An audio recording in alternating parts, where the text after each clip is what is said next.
Hello dear students, कैसे हैं सभी। First of all welcome on my channel science वाला। So today we are come to take a part of the six part of the chapter electricity of class 10th. In this part we are discuss about the combination of resistors. There are the two types of the combination, series and parallel combination, and derive their relation for the two combination of resistor in a series or parallel. So let's begin the lecture. Combination of resistors.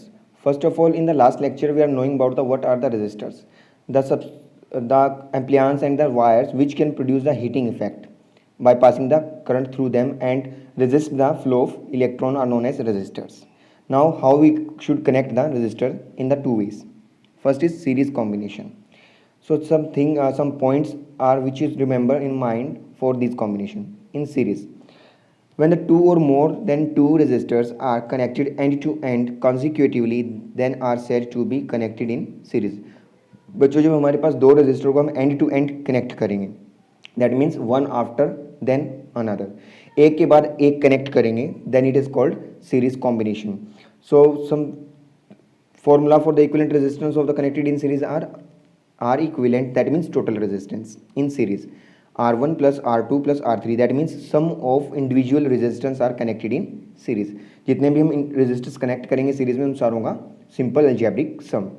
See, equivalent resistance of the resistor connected in series are simple algebraic sum of all resistor connected in series.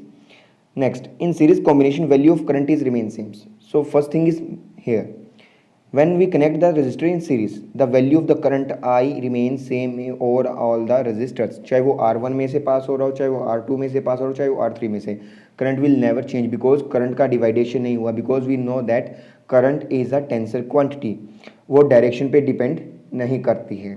ठीक है, अब यहाँ से कोई junction नहीं बनाया तो सारी का सारा करंट एक ही डायरेक्शन में फ्लो करने वाला है. क्लियर, ये बात आपको जरूर से ध्यान रखनी है. Value of current remain same, but in series combination value of the potential difference is different across each resistor. We know that how we connect the potentiometer or voltmeter end of circuits. That means end पे connect करेंगे तो यहाँ पे हमारे पास 3 वोल्टोमीटर at least लग जाएंगे. So each resistor having the different different potential value. जब भी सीरीज में होंगे तो पोटेंशियल की वैल्यू क्या होने लगेगी, डिक्रीज हो जाएगी फर्स्ट टू लास्ट. जैसा कि बच्चों हम जानते हैं कि बल्ब ग्लोइंग, अगर हमारे पास सीरीज में बल्ब लगे हुए हैं, जैसे हमारे पास एक डेकोरेटिंग लाइट के अंदर बल्ब लगे हैं, तो फर्स्ट बल्ब के कंपैरिजन में जो 100th बल्ब होगा उसके अंदर ग्लोइंग में इफेक्ट आ जाएगा. दैट मीन्स उसमें करंट तो इक्वल पास होगा, बट प्रॉब्लम क्या होगी, पोटेंशियल की, पोटेंशियल लॉस हो जाएगा. जैसे हमारे पोल वायर्स पे देखिए बच्चों करंट आता है. ठीक है, तो पोल वायर पे जो करंट आ रहा है आगे से आगे जाके वो क्या हो जाता है, स्टेप रिड्यूस होता है. तो उसके लिए हम क्या लगाते हैं, स्टेप अप ट्रांसफार्मर लगाते हैं ताकि उसके पोटेंशियल को स्टेप अप किया जाए.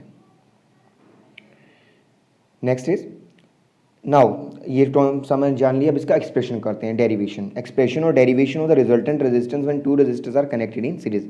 बच्चों जब हम दो रेजिस्टर को सीरीज में कनेक्ट करेंगे तो उसके लिए डेरिवेशन करते हैं. Let R1 and R2 be the two resistors which are connected in series end to end. हमारे पास दो रेजिस्टर हमने लिए R1 और R2, उनको एंड टू एंड कनेक्ट कर दिया और हमने दो वोल्टमीटर अप्लाई कर दिए इंडिविजुअली अलग अलग दोनों पे, V1 और V2, and they are connected to the battery और सेल हैविंग द पोटेंशियल. हमारे पास एक बैटरी है जिसका पोटेंशियल क्या है, V है. ठीक है, V पोटेंशियल की बैटरी से हमने कनेक्ट कर दिया.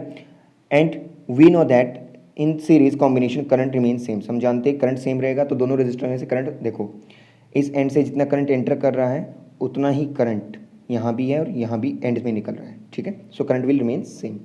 We know that in series combination potential difference different from across each register, different रहेगा.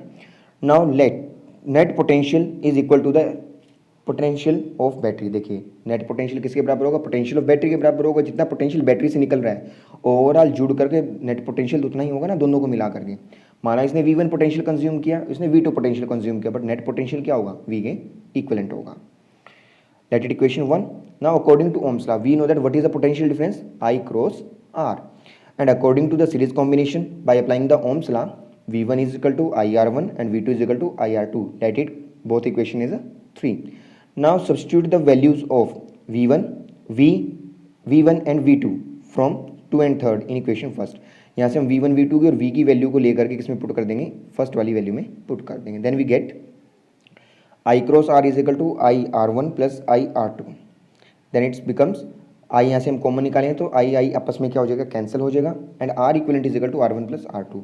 Hence we say that the in series combination the net resistance or total resistance or equal resistance is equal to the simple algebraic sum of individual resistance are connected end to end. So I hope बच्चों आपको ये वाला जरूर समझ आया होगा. Now we start next one. In parallel combination of resistor, when two or more resistors connected between two same points, they are connected in parallel. बेटा देखो दो same points के बीच में हो, they are connected in parallel. See जहाँ पे junction बन रहा हो, from the equivalent resistors of resistor connected in parallel, इसका फॉर्मूला ये रहेगा 1/R equivalent. That means reciprocal of equivalent resistance is equal to sum of reciprocal of individual resistance. Equivalent resistance of the resistor are connected in parallel are reciprocal of equivalent resistance of the sum of reciprocal of individual resistance connected in parallel. सी बेटा यहाँ आपको समझ आएगा. देखिए यहाँ पे partition हो रहा है करंट का. पहले उसमें सिर्फ सीरीज में एक में ही जा रहा था, अब यहाँ से जंक्शन बन गया, ये वाला जंक्शन. जहाँ जंक्शन बनेगा, जहाँ आपका करंट डिवाइड होगा, वहीं आपको पता चल जाएगा कि वो क्या है, पैरेलल में आपस में. Then the different different current is passing through it. जैसे कि हमारी डोमेस्टिक सप्लाई में होता है, हर एक बल्ब फैन सारों के लिए डिफरेंट डिफरेंट स्विचेस होंगे, तो सारे डिफरेंट डिफरेंट करंट की सप्लाई का यूज़ करने वाले हैं. बट पोटेंशियल की वैल्यू उसमें क्या रहेगी, same, because we applying the potential as a common here. इसी वजह से जो हमारे डोमेस्टिक सर्किट्स हैं उन्हें पैरेलल में कनेक्ट किया जाता है ताकि पोटेंशियल रिड्यूस ना हो घर के अंदर और सारे अप्लायंस को इक्वल पोटेंशियल मिले. In the parallel combination potential difference remain same. यहाँ क्या बात रहेगी, पोटेंशियल सेम रहेगा बट करंट डिवाइड हो जाएगा. That means current is divided like as according to the register R1 I1 R2 I2 R3 I3 so on. Expression and derivation of resistance. अब इसमें अपन दो बात क्या ध्यान रखनी थी, यहाँ पे करंट डिफरेंट होगा बट पोटेंशियल सेम रहेगा, और सीरीज में क्या था, करंट सेम था, पोटेंशियल डिफरेंट था. Now expression, let R1 R2 be the two resistors connected in parallel between two points of the parallel to each other. दो पॉइंट्स पे अपन ने कनेक्ट कर दिया, दो पॉइंट के बीच में. ठीक है बेटा, दो पॉइंट के बीच में जब दोनों ने पैरेलल में रख दिया, ऊपर नीचे रख दिया आपने, तो करंट क्या होगा, डिवाइड हो जाएगा. They are connected in the cell और battery having potential V. We know that the parallel combination potential difference between two points is remain same. दो पॉइंट्स के बीच में पोटेंशियल क्या रहेगा, सेम. जितना बैटरी से निकलेगा उतना ही पोटेंशियल दोनों के बीच में से पास होगा. यानी सप्लाई की पोटेंशियल में कोई ड्रॉप नहीं होगा. We know that in parallel combination current I is divided into each resistor I1 and R2. तो यहाँ आपने देखा कि करंट जो है डिवाइड हो रहा है I1 और R2 में, और फिर ये दोनों कंबाइन होकर दोबारा से क्या बन रहा है, I बन रहा है, यानी कि नेट करंट यही बन जाएगा. Now net current flowing through the circuit I is equal to I1 plus I2. According to Ohm's law, current is I is equal to V upon R. Let it equation 2. Similar way, for the according Ohm's law, I1 is equal to V by R1 and I2 is equal to V by R2. Now put these values in equation 1. V by R is equal to V by R1 plus V by R2. We taking the V as a common from right hand side and cancel V to V, and we get it the net resolution 1 by R equivalent is equal to 1 by R1 plus R2. That is proved.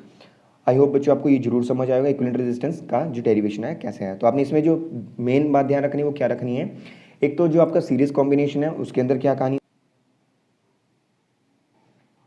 I hope बच्चों आपको समझ आएगा. तो आपने इसमें जो story ध्यान रखनी है वो क्या रखना है, सीरीज कॉम्बिनेशन में करंट कॉमन रहेगा बट पोटेंशियल चेंज होगा, और पैरेलल कॉम्बिनेशन में आपका पोटेंशियल सेम रहेगा, करंट चेंज होगा. Now a shortcut to calculate the equivalent resistance for the two resistor. देखिए हम शॉर्टकट अप्लाई कर सकते हैं जब हमें इक्विवेलेंट रेजिस्टेंस निकालना है टू रेजिस्टर के लिए.